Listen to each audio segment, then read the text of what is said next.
అధికారంలో ఉన్నప్పటిలాగా మేము స్వయంగా అందులో భాగస్వాములమై రైతుల సమస్యల్ని పరిష్కరించడానికి మా మార్కెట్ చైర్మన్లు, మా పార్టీ నాయకత్వము, అధికారులను స్వయంగా మంత్రి గారు అనేక సందర్భాల్లో వీడియో కాన్ఫరెన్స్లు స్వయంగా మా శాసనసభ్యులతో సహా అందరూ కూడా భాగస్వాములు అవుతారు. అక్కడ ఇక్కడ ఇబ్బంది అయితే దానికి పూర్తిగా బాధ్యత వహించాల్సిన కేంద్ర ప్రభుత్వం పెరిగినటువంటి పెట్రోల్ డీజిల్ ధరల అంశంను దృష్టి మరల్చడానికి రైతు కోసం యాత్ర చేస్తా ఉన్నారు. వాళ్ళు పెట్రోల్ కోసం యాత్ర చేయాలి, వాళ్ళు లేకపోతే ఢిల్లీలో పోయి నాయకత్వం ముందర కూర్చొని ధర్నా చేయాలి.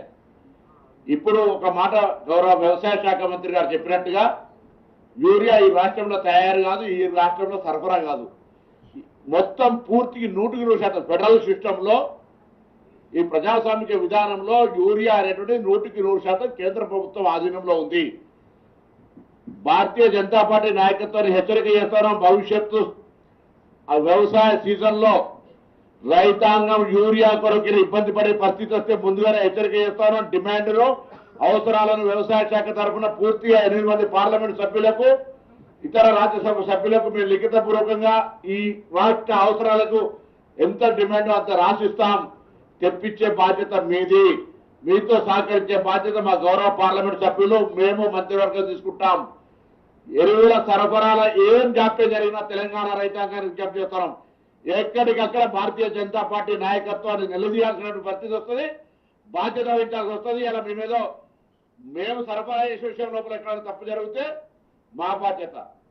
కానీ ఎరువులకు సంబంధించి సప్లై విషయం లోపల డిమాండ్కి అనుగుణంగా సప్లై చేయించకపోతే భారతీయ జనతా పార్టీ నాయకత్వం వహించాలని కోరుతూ, రైతాంగానికి సంబంధించినటువంటి అంశంలో ఈ ప్రభుత్వం ప్రజాపాలన ప్రభుత్వం అధికారంలోకి వచ్చిన తర్వాత అత్యంత ప్రాధాన్యత రంగం వ్యవసాయ రంగం.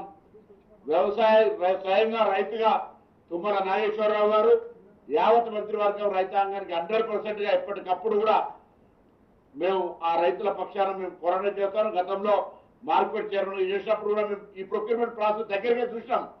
ఎప్పుడు కూడా ఇంత పెద్ద ఎత్తున క్వాంటిటీస్ వస్తే కూడా వాటిని కొనుగోలు చేయడానికి డిసెంట్రలైజ్ ప్రొక్యూర్మెంట్ సెంటర్స్ ఎన్నంటే అందించేటువంటి విధంగా ఇంత లిబరల్ లేకుండే. ఇవాళ అన్ని ఇన్ఫ్రాస్ట్రక్చర్ పరంగా చేస్తూ ట్రాన్స్పోర్టేషన్ డైవర్షన్ కూడా అవసరమైతే వేరే అన్ని యాక్టివిటీస్ రాపి ప్యాడీ మీద ప్రాక్టీస్ చేసుకొని పోతాను.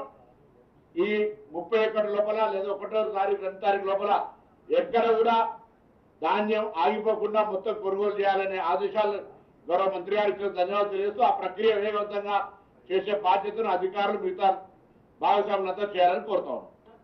Thank you.